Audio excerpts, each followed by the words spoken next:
The broken Earth, the stars were quiet, almost too quiet, as if the galaxy itself was holding its breath. For centuries, no one had spoken the name of Earth aloud. The Galactic Council had erased it from maps, from archives, from history itself. They called it a necessary act, a cleansing of chaos, and they convinced themselves that humanity was gone forever. But humanity was not gone. Only broken, only scattered, only waiting. Far beyond the known trade routes, in the shadow of dead suns, the last survivors built something new. They were miners, soldiers, engineers, and orphans of a ruined world. They built ships from wreckage and steel from forgotten wars. And in those ships they carried anger, loss, and memory. They whispered stories about blue oceans and green forests that no one had seen for generations. They remembered the sound of rain on glass and the warmth of sunlight. And they swore that one day, the galaxy would remember them too. Inside an old asteroid hangar, deep within the dead sector, a single light flickered. Dozens of workers moved across the dark metal floor, welding, bolting, whispering. Their faces were tired, their clothes worn, but their eyes burned with purpose. At the center of the hangar stood something massive wrapped in shadows. A ship. Her name was painted across the hull in old Terran script. Vengeance of Soul. Every letter carried the memory of fallen cities. London, Cairo, Moscow, Karachi, Tokyo, New York. The names of the dead carved into steel so that they would never fade again. Admiral Reeve stood before the ship, hands behind his back. He was not young anymore, but his stance was straight and his gaze was sharp. He had been a boy when the Council destroyed Earth, watching from an evacuation freighter as the sky burned. He still remembered his mother's last words, whispered through static before the signal cut out. Now, after decades of exile, the time had come. The humans were no longer refugees, they were warriors reborn. "Admiral," said a voice beside him, soft but firm. It was Commander Lyra Chen, the ship's tactical officer. "The reactor core is stable, the rail cannons are online, and the jump drive is ready for testing." Reeve nodded slowly, his eyes never leaving the ship. "She's more than a weapon," he said quietly. "She's a promise." Lyra looked up at the massive warship and felt a chill run through her. "Do you really think we can win, sir?" she asked. Reeve turned to her, a faint smile on his face. "We already lost once," he said. "We have nothing left to fear." Across the hangar, a group of young pilots were gathered around a holographic display. The map showed the galactic core, glowing with bright dots representing Council fleets. One of the pilots, a teenager with a scar across his cheek, whispered, "That's where they bombed Earth from," another replied. "Then that's where we start." Their voices carried a strange mix of grief and excitement. They had grown up without a home, without sunlight, without peace, but they had purpose, and that was enough. Reeve climbed the stairs to the command platform. He placed his hand on the cold surface of the control console. "Activate her," he ordered. The hangar filled with deep mechanical hums as power surged through the ship. Lights flickered on across her armor. Engines roared to life and the air trembled. For the first time in centuries, a Terran warship was alive again. The crew watched in silence as the ship's main thrusters lit the hangar in white flame. Some of them smiled, some cried, and some just stared, because they knew this was the moment history would start moving again. Reeve opened a private channel to all personnel. His voice echoed through every corridor, every deck, every heart. "This ship is not built for conquest," he said. "It's built for justice. The Galactic Council thought they destroyed us, but they only made us stronger. They forgot what it means to be human, to rise after every fall. And tomorrow, the stars will remember our name." Silence followed. Then a slow cheer began to rise. It spread from one crew member to another until the whole hangar roared. They chanted one word again and again. Humanity, humanity, humanity. Reeve looked through the observation window at the endless sea of stars. He thought of Earth, of his mother, of the billions who never had the chance to fight back. He whispered to himself, "We fight for them now." Outside the hangar, hidden within the dust of dead asteroids, a small reconnaissance drone drifted silently. It transmitted images of the Terran warship to an unknown receiver light years away. In the Council's secure network, a single alert flashed across a screen. The message read, "Unidentified human vessel detected. Dead Sector 14, somewhere in the galaxy." Powerful beings turned their heads toward the old blue world they thought was gone. And for the first time in centuries, The galaxy began to tremble because Earth was coming back, and humanity was done hiding. Whispers in the council in the shining heart of the galaxy. Far from the dust and ruin of human space, the Galactic Council held its session. Thousands of voices echoed through the grand chamber, each belonging to a different species. The ceiling arched high above like the inside of a giant crystal shell. Glowing with cold blue light, delegates floated, crawled, or stood in their assigned sectors, arguing in dozens of languages. Yet one message cut through all the noise. A Terran signature has been detected. For a long moment, no one spoke. The word Terran carried weight, an ancient fear buried under centuries of denial. The Veshkar delegate, a tall reptilian creature draped in golden robes, clicked his claws and laughed. "Impossible," he hissed. "The humans were eradicated 300 cycles ago." The others murmured in agreement, uneasy but hopeful that it was true. But then the Zorathi envoy floated forward, her glassy skin flickering with images from the transmission. The image of the warship filled the chamber. The Vengeance of Sul, its name clearly visible on the hull. Silence fell like a heavy fog. "That ship," whispered the Zorathi, "is human." The hologram flickered again, showing the ship's wake through space, its engines burning with raw fury. Even the machines in the chamber paused. Unsure how to calculate what they were seeing, the Veshkar sneered. A forgery, perhaps pirates using old human markings. But his voice shook as he said it, and everyone noticed at the head of the chamber, the council's supreme speaker, an ancient being with silver tendrils, finally spoke. "Dispatch a containment fleet to the dead sector," he ordered. "We must confirm the source." "But," another delegate began nervously, "if it truly is humanity." "Then," interrupted the speaker, his tendrils twitching, "we remind them why they were erased." Outside the chamber, political aides and military officers whispered in dark corridors. Rumors spread faster than the light signals that carried them. Some said the humans had found forgotten weapons from their old wars. Others believed they had allied with outlawed species or rogue AI fleets, but deep inside, even the proudest council races felt something colder than logic. Fear.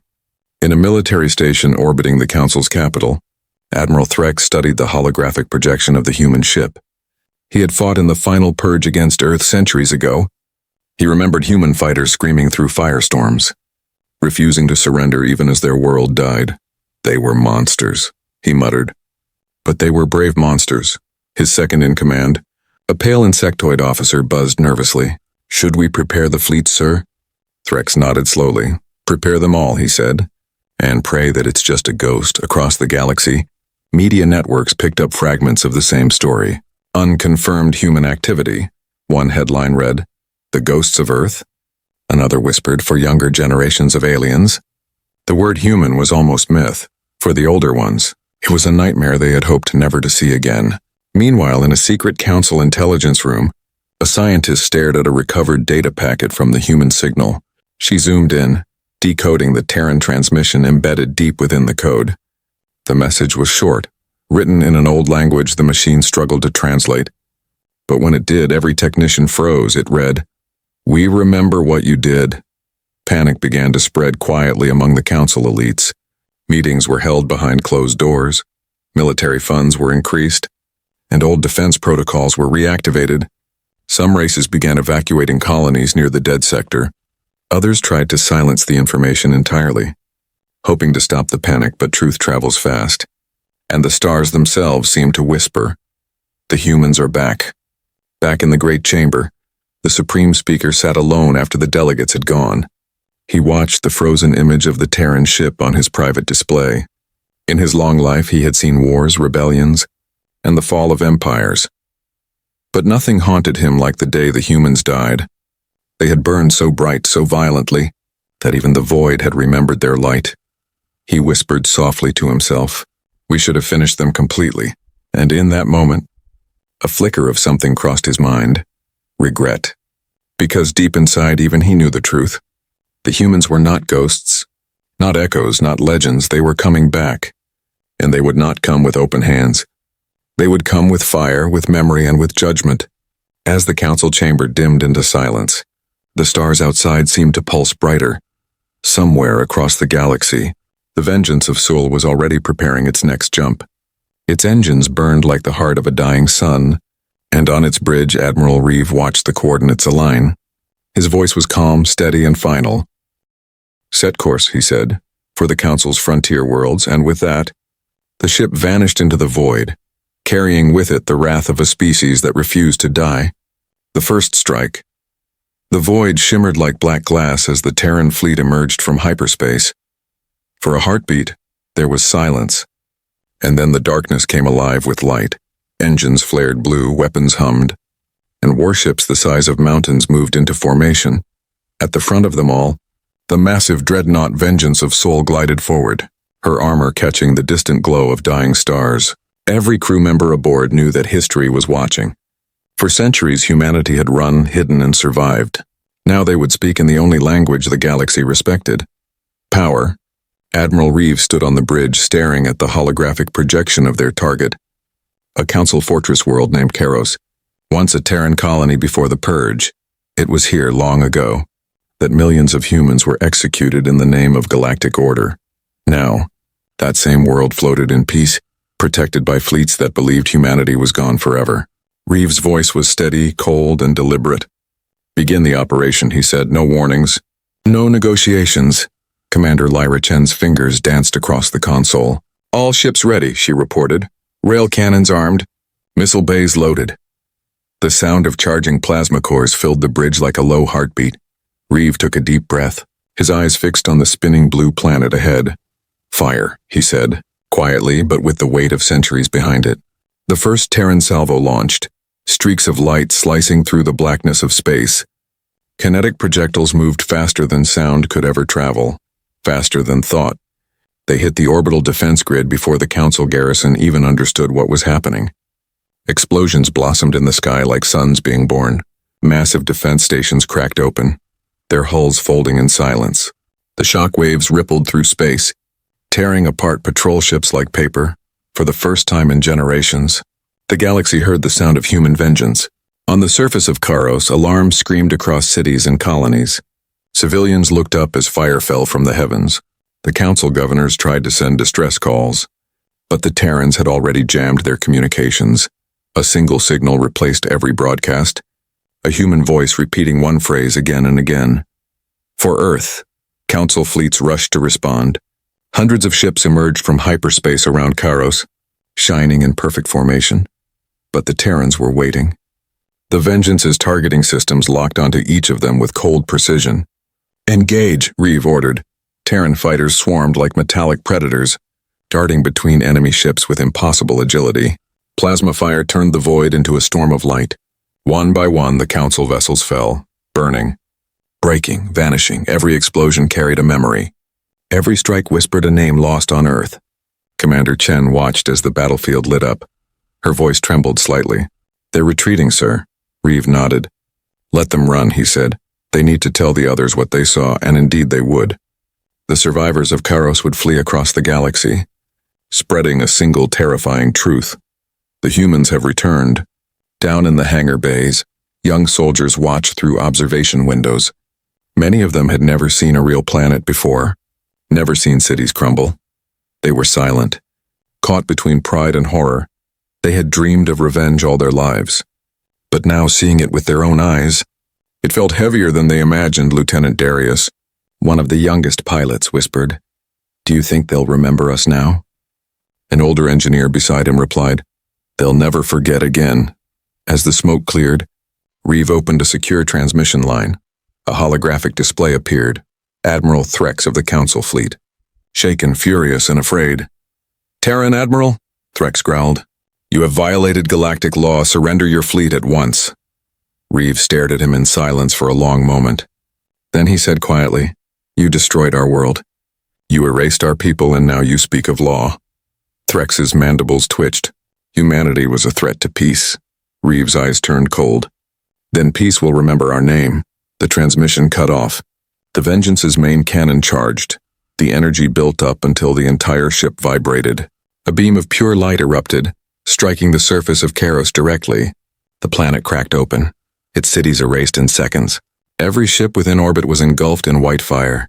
And when the light faded, the world was gone, replaced by a silent field of ash and debris. The crew stood in stunned silence. Some smiled, some wept. Some just stared at the glowing remnants through the viewing glass. Reeve spoke at last, his voice quiet but filled with finality. "Transmission to all fleets," he ordered. "Mark this day. Today, humanity has spoken. Let the galaxy know." He turned toward the stars. This is only the beginning. The Terran fleet realigned, preparing for their next jump. Behind them, the shattered remains of Karos drifted in the void, a graveyard for the arrogant and the blind. News of the massacre spread like wildfire across thousands of worlds. Beings whispered the same words with trembling voices. Earth has returned, and in that single day, the entire balance of the galaxy shifted. Fear, once a weapon of the Council, now belonged to humanity, because the first strike had fallen, and the galaxy would never recover from its echo. The fall of the Council. The galaxy had never known silence like this.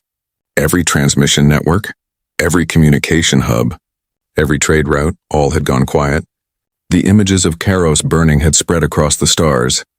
The Council tried to censor them, but it was too late. Billions had seen the fire, the ships, the human vengeance, and fear began to spread like a living thing. On the capital world of Eltaris, the grand spires of the Council shimmered under twin suns. Once it was a place of power and order. Now the corridors were filled with panic. Soldiers rushing, ambassadors shouting, and alarms echoing through marble halls. The Supreme Speaker stood before the great holographic map of the galaxy. Red marks appeared everywhere. Council fleets destroyed. Colonies lost contact, stations gone dark. "What are we facing?" he demanded, his voice breaking. A trembling officer replied, "It's them, sir, the Terrans, they're everywhere." Admiral Threx limped into the chamber. His uniform scorched from battle. He had barely escaped Karos alive. "They don't fight like us," he rasped. "They don't retreat. They don't negotiate." He pointed to the map, where the Terran fleets moved like blades across the void. They strike fast, then vanish into shadow. They have no homeworld, no borders, no weakness. They are ghosts, and every ghost remembers. The delegates shouted over one another. "Use the peace fleets. Evacuate the core worlds. Negotiate before they reach us." But the speaker slammed his staff against the floor, silencing them. "We ended humanity for the safety of this galaxy," he said, "and now they return to destroy it." He turned to Threx, eyes burning with pride and fear. "You will lead the defense," Threx bowed his head. "I will try," he whispered. "But I do not think we can win." Meanwhile, across the outer systems, humanity's fleets moved with terrifying precision. Each strike was a message written in fire. Each battle was a reminder that no one escapes the consequences of genocide on the world of Tyrannus.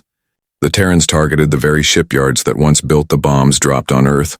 They left nothing but molten metal behind.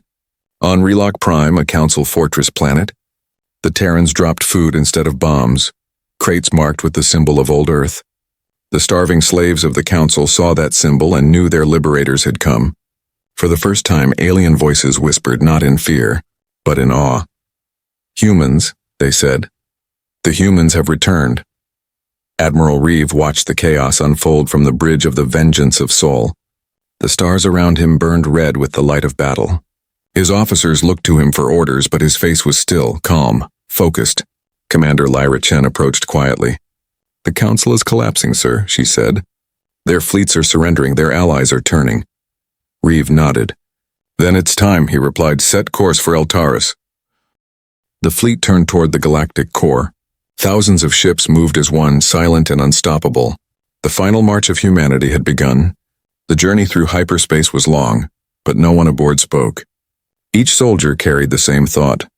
The faces of ancestors, the fire of Earth's last day, and when the stars shifted and the great world of Eltaris appeared before them, the bridge fell silent.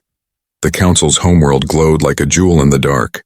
Orbiting it were hundreds of defense platforms and fleets waiting in formation. But even from here, Reeve could sense their fear.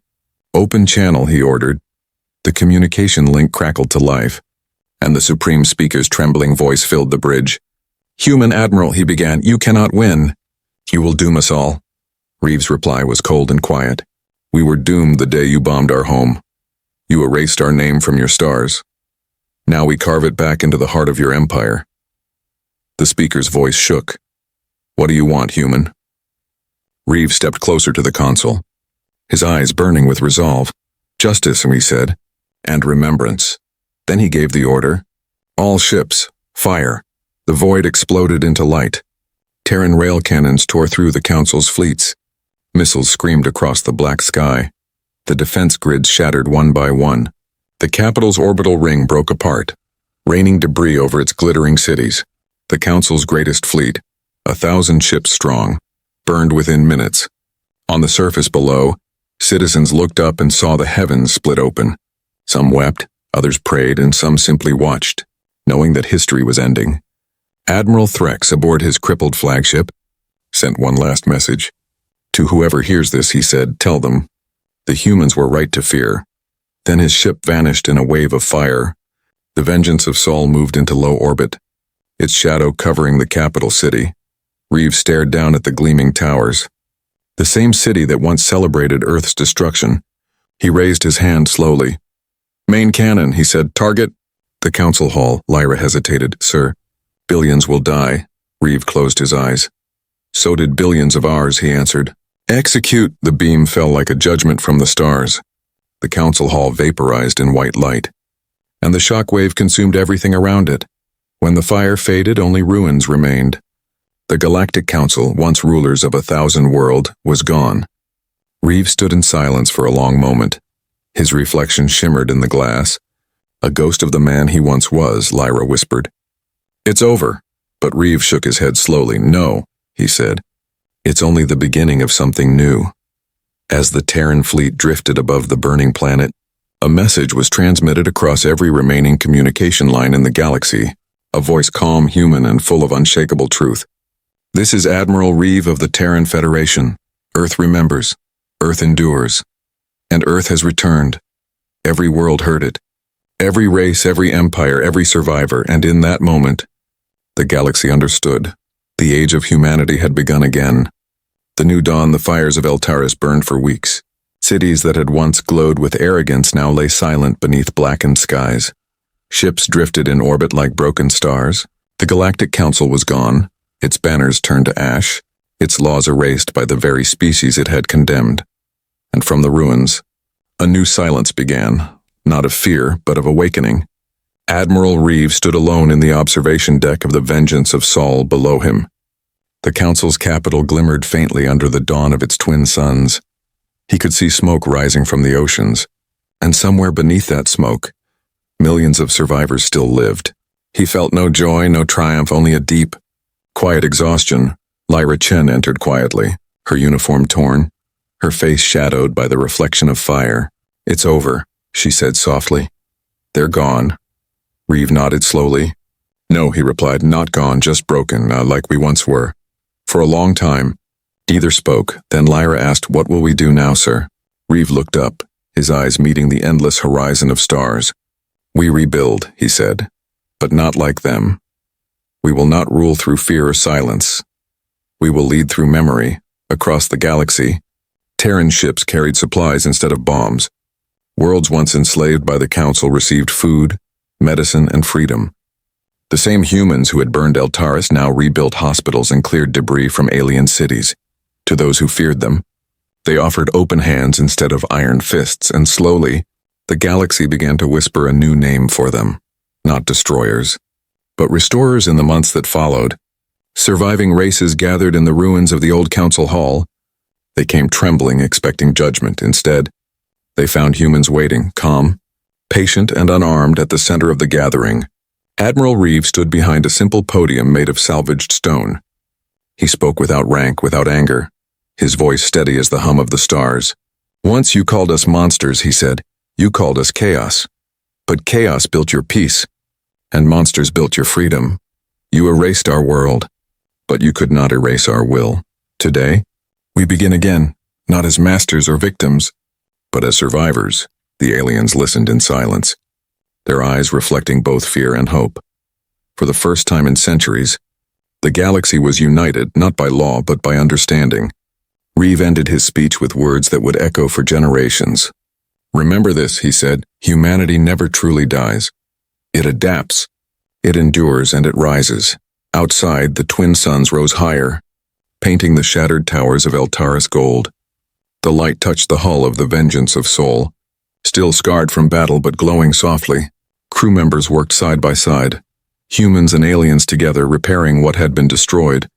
Children who had once hidden in fear now played in the streets below, and for the first time laughter returned to a world that had forgotten how to laugh. Later that night, Reeves stood before a small memorial built on the hillside. A single piece of Earth's soil rested at its base, preserved through centuries, carried across the stars. He knelt beside it and placed his hand on the small blue flag beside the soil. The stars shimmered above, like witnesses of an ancient promise kept. Lyra approached quietly. "What do you think they'd say, sir?" she asked. Reeves smiled faintly. "They'd tell us to keep going," he said. "They'd tell us to live." He looked once more at the stars. Billions of lights scattered across the dark. Worlds waiting, lives beginning, histories unwritten. For the first time since the fall of Earth, he felt peace. The galaxy was no longer divided between conquerors and conquered. Now it belonged to those who remembered. The Vengeance of Sol powered up her engines one last time. Her new mission was not war, but exploration. She would carry the story of Earth to the farthest edges of the galaxy. Every system she visited would know two truths: that humanity had once fallen, and that it had risen again. As the great ship ascended into the black, Reeves' voice echoed through every deck. "To all Terran ships," he said, "our purpose is no longer destruction. Our duty is remembrance, and go forth and build a future worthy of the dead. And when the stars ask who we are, tell them, we are humanity and we never forget." The fleet scattered into the stars, leaving trails of light behind. Their glow faded slowly, becoming one with the constellations. And somewhere in the deep silence of space, the ghosts of Earth finally rested. Because their children had come home, because their fire still burned, because humanity had not just survived, it had become eternal.